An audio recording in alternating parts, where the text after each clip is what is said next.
I'm Brenda LeDunn. Thank you for watching Alabama's ABC 3340. Just ahead on ABC 3340, News at 6. Police are still looking for a man who stole a car with a 2-year-old boy inside. I'm Sheila Downey. I'll have a live report next. And why is the wife of Gadsden's chief of police spending time behind bars? That answer may surprise you.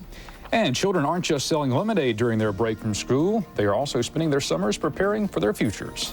A sunny, hot day for most folks, but we do have a few strong storms out there this evening. We'll give you all the details on that and the rest of your forecast coming up in weather. The 6 o'clock news on ABC 3340 starts now.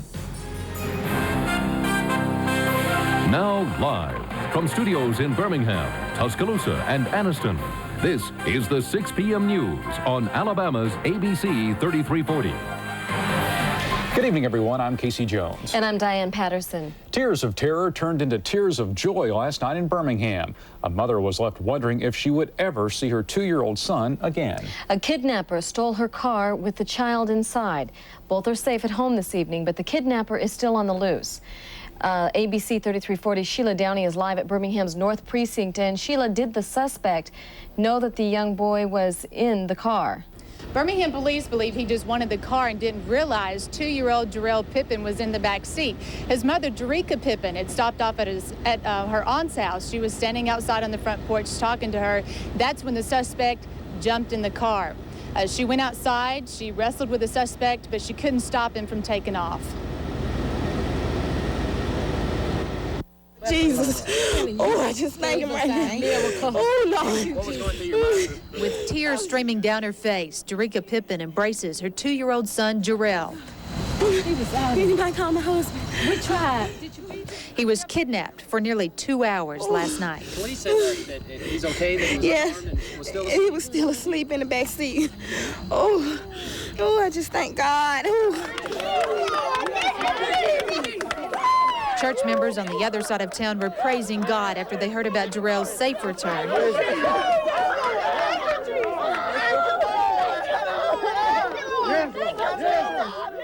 This church is the first place Jarrell's mother turned to for help. My daughter-in-law came, and she was very, very, very upset.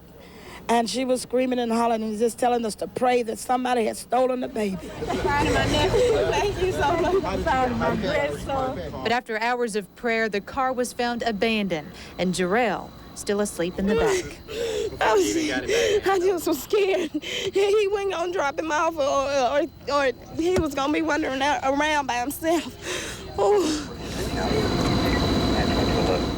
I saw the brake lights when I passed this way, and I backed up. And by the time... Now, the suspect is still on the loose. I'm going to bring in Officer Kirksey right now with me. Thanks for being here with us today. Are there any new leads in this case? No, ma'am, not right now. What are some tips that people can use to keep something like this from happening to them?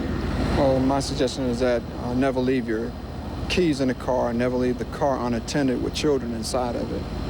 And always try to travel well-lit roads that traveled all the time. Always try to keep your doors locked while you're traveling. If you notice something suspicious, person walking up onto your car, either you can just make a right turn or something to avoid that person from coming to your car. Ms. Pippin says that this all happened so fast. She was at her aunt's house. She felt very safe. Was that a mistake on her part? No. Okay, things like this are just so unpredictable. Yes, they are. It's most of the time the suspect doesn't just stalk a person to carjack. It's just normally a random thing. Okay, thank you, Officer Kirksey. And if you have any information, you can call Birmingham Police at 254-2860. And tonight, we're going to check back in with the family and see how they're doing. Diane? All right, that was Sheila Downey reporting live. One woman was killed this morning in a two-car collision on Interstate 65. It happened around 2:15 this morning on I-65 in Chilton County, 2 miles south of Calera. 64-year-old Billy June Hembry of Pleasant Grove was killed when one of two vehicles crossed the median and hit the other car. Troopers say Hembry was wearing a seatbelt. Investigators believe one of the drivers may have fallen asleep at the wheel. A stolen car was involved in a fiery crash near Oporto Madrid Boulevard on Interstate 59 last night. The one vehicle accident happened around 10:30 Friday night. Witnesses say the driver of the car was traveling at a high rate of speed when it flipped over, hit a pole, and burst into flames. The driver ran away from the crash scene. The wife of Gadsden's acting police chief has been arrested. The woman has been accused of operating an unlicensed and dangerous daycare center out of an old naval facility. Authorities arrested Belinda Sue Holland-Tosh following an investigation by the Department of Human Resources. And investigators found children being kept in a dilapidated, unsafe building. A judge has ordered that the center be closed. The phones are ringing again tonight at the Cahaba Heights Fire Department. ABC 3340 first told you last night that the emergency phone line to the Cahaba Heights Fire Department was out of service. The department's not sure of the exact time the line went down, but it came back up around 4 o'clock this morning. The only way to get emergency service was to dial 911. According to Bell South spokesman Bill Todd, a computer card caused a problem at a switching center. The Birmingham News reports today that the University of Michigan's Provost is under consideration to become president of the University of Alabama at Birmingham. The News quotes sources close to the UAB search as saying dental professor and Provost Bernard Machen is among the candidates in the running for the UAB post. University of Alabama System Chancellor Thomas Meredith refused to comment on Machen's candidacy. Candidates will be interviewed publicly Wednesday, and a vote is planned for Thursday. Time now for a look at stories around Alabama. Students and parents, take note. The price of getting an education is going up at all 3 University of Alabama campuses. Alabama residents will pay 5% more, and out-of-state students will pay 6% more, and this will start in the fall. The money will upgrade teaching positions. 4 inmates who escaped from the Escambia County Jail are back behind bars tonight. Police caught the fourth escapee yesterday in Florida. The inmates escaped earlier this week by cutting through several jail fences and then stealing a pickup truck with ammunition and rifles. And then finally, in Bolaji, a case of missing church money. Money sent to Bolaji to help rebuild a burned church is missing. $17,000 cannot be accounted for. According to Reverend Levi Pickens, no charges have been filed, but he has asked the senior church deacon, Charlie Means, to give return checks to the church. The deacon says that the money was paid to him for subcontracting work that he did on the church. Mount Zion Baptist Church burned in December of 1995. It was one of 3 predominantly black churches that burned in West Alabama within a month. And that's a look at stories going on around Alabama. Well, how did you spend your high school summers? At camp? At the beach? How about scooping ice cream? Well, reporter Jody Davis follows some teens who are spending their summer preparing to be America's future politicians and business leaders. While most high schoolers are spending their summers at the beach, these teens are heading into the boardroom. For 10 weeks, these 12 students spend their day meeting with New York City's top business and government leaders. On this day, they're getting a taste of the hotel business, spending time with the president and CEO of Lowe's Hotels, Jonathan Tisch. Some of the questions that these kids ask are tougher than the ones that come up at our board of directors meetings sometimes. These are very bright kids, and it really makes you feel good about our future. The Coro Foundation, which runs the National Leadership Program, has trained more than 4,000 students in its 55 years. Some of its more famous alums are Senator Dianne Feinstein of California and Gene Siskel of Siskel and Ebert. The program's goal is to raise awareness of social issues and teach students how to create their own solutions. It's a whole new way of learning for students as well. We are all experience-based, so the students learn not through textbooks, but actually by meeting people who are leaders in business and government and labor and media. And they learn how to ask very tough questions, how to challenge their own assumptions. There's no doubt these teens are setting lofty goals. I have this goal of becoming mayor of New York City, so in 10 years, hopefully, I'll be on the way to becoming mayor. For 16-year-old Troy Clare and his classmates, this summer will open many doors, and with a lot of hard work, there's little doubt they will be sitting in their own boardroom someday. Jody Davis, CNN Financial News, New York. When we come back on ABC 3340 News at 6, the world is watching as China prepares to take control of Hong Kong. And also, astronauts arrive in Florida, but stormy weather may keep the shuttle from taking off. And they're weaving the past with the present. That story in an American moment when ABC 3340 News at 6 returns. In less than 2 days, Hong Kong will be in the midst of ceremonies marking its transition from British to Chinese rule. A massive security force is in place around Hong Kong's new convention center, which will be the site of the official handover ceremonies. Also going out with the old will be Hong Kong's flag. During the ceremonies, the Chinese flag will be raised in that same spot.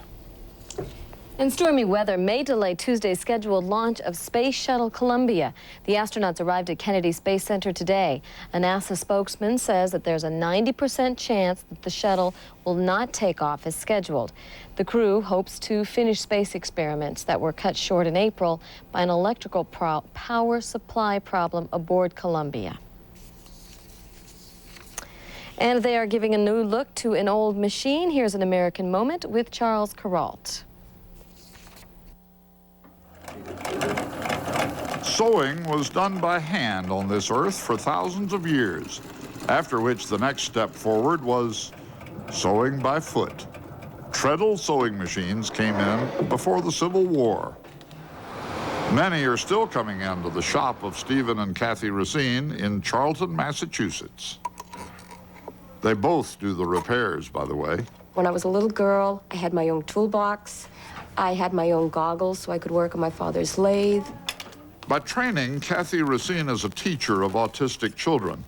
She finds parallels in her two lines of work.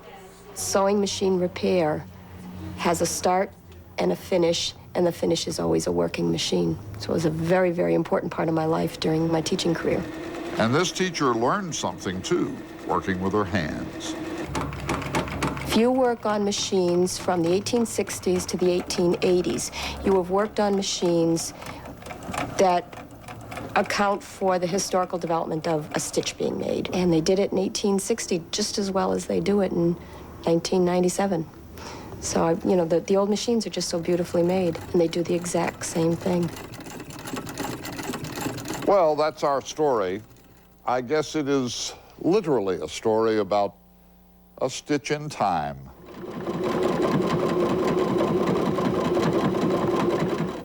It's a return to good times. Happy Days, tonight at 6:30, only on ABC 3340. 10, 11 o'clock, 12 o'clock, a rock, we're going to rock. Around. You can call in news stories from your cellular phone by dialing star 3340. This Sunday on This Week in West Alabama, find out how Beanie Babies are helping a Tuscaloosa family fight to keep their adopted son Sam.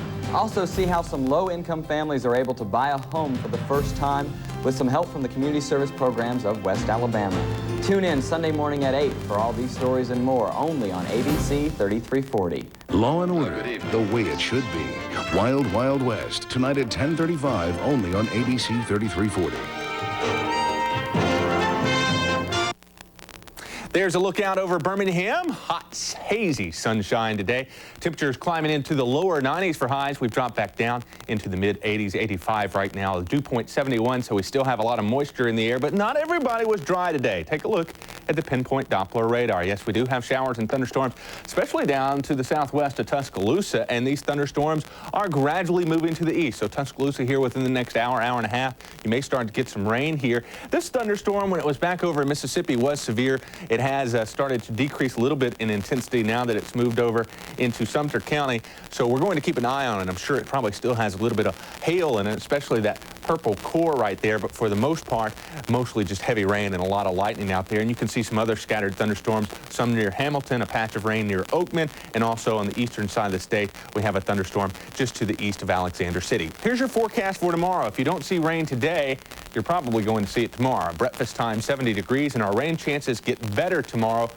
And we'll look at a high near 88 degrees and thunderstorms likely in the afternoon. Some of those may be locally heavy with heavy downpours and frequent lightning. I'll give you all the details on that in just a few moments. First off, let's look at the weather almanac for today. As we said, it was rather warm across the area. Here at the station, we recorded a high of 92 degrees, a low of 71, and no rain in the rain bucket yet. But we may still get some as we work through the evening hours. Why do I say that? Take a look at the radar. Very active, especially off to the east and to the west. Matter of fact, we are right in between two storm systems, kind of an outflow boundary here that you can see moving down through the southeastern areas of the state. And then as that outflow boundary starts to interact with another storm system, we're seeing a lot of thunderstorms pop up over Mississippi.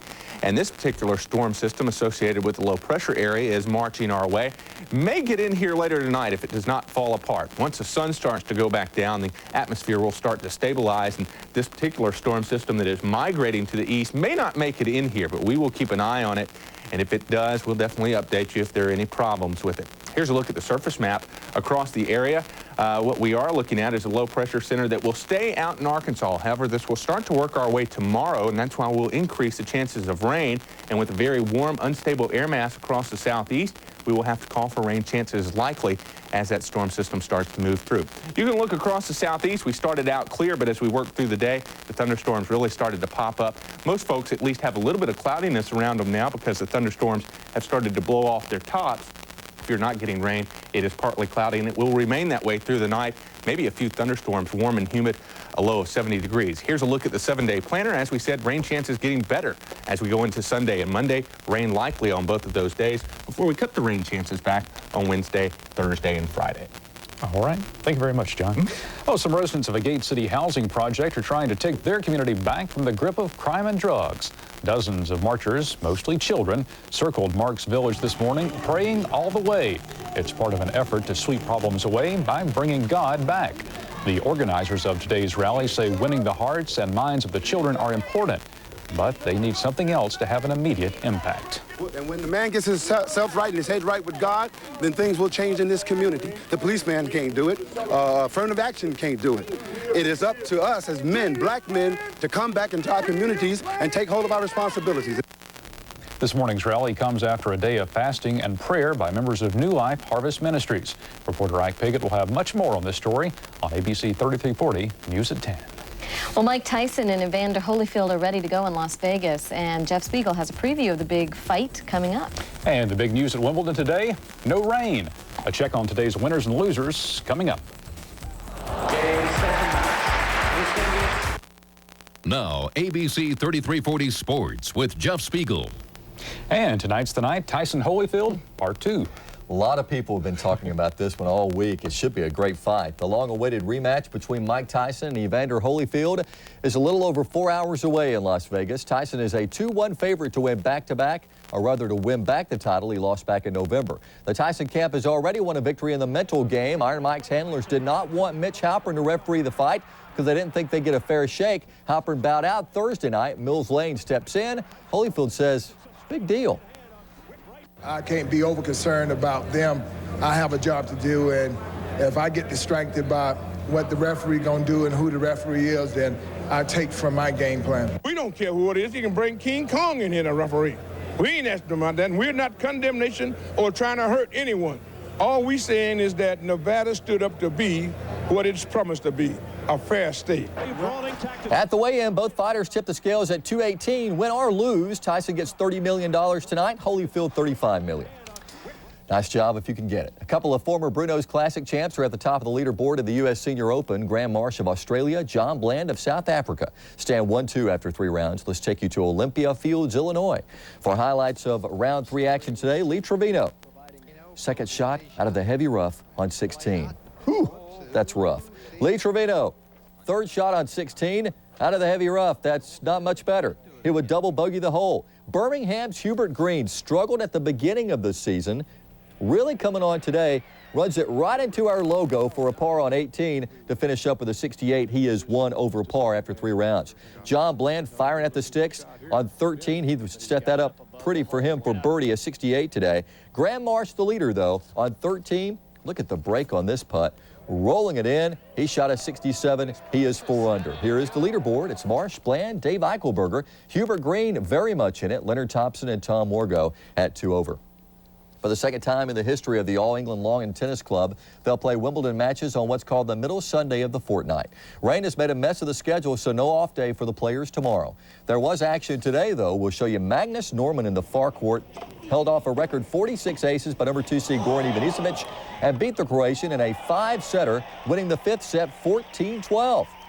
Pete Sampras in the near court.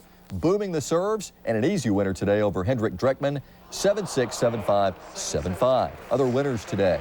You had Richard Krajicek win over Andre Pavel, Boris Becker a winner over Thomas Johansson. And on the women's side, Martina Hingis, I'm not even going to try that name, Eva Maholi with a win there, and 7th-seeded Anke Huber, and also a winner today. Jim Guthrie made big news in March for his rags to riches win in the Phoenix 200. Today, Guthrie suffered a setback, though. This morning at the Pikes Peak International Raceway, Guthrie was practicing for tomorrow's Samsonite 200, and Guthrie strikes the outside wall. He suffered a fractured spine. Doctors say there are no signs of paralysis. He will be sidelined 6 to 8 weeks. Back in March, Guthrie won the Phoenix 200 with a team that was out-equipped and out-financed compared to the rest of the competition. The win was a big hit in the Birmingham area, too. Jim's uncle cheered him on to victory from his living room easy chair. The Barons and the Braves clocked in for work moments ago. The Barons are in Knoxville to play the Smokies. The Braves are hosting the Philadelphia Phillies. Scores and highlights coming up at 10.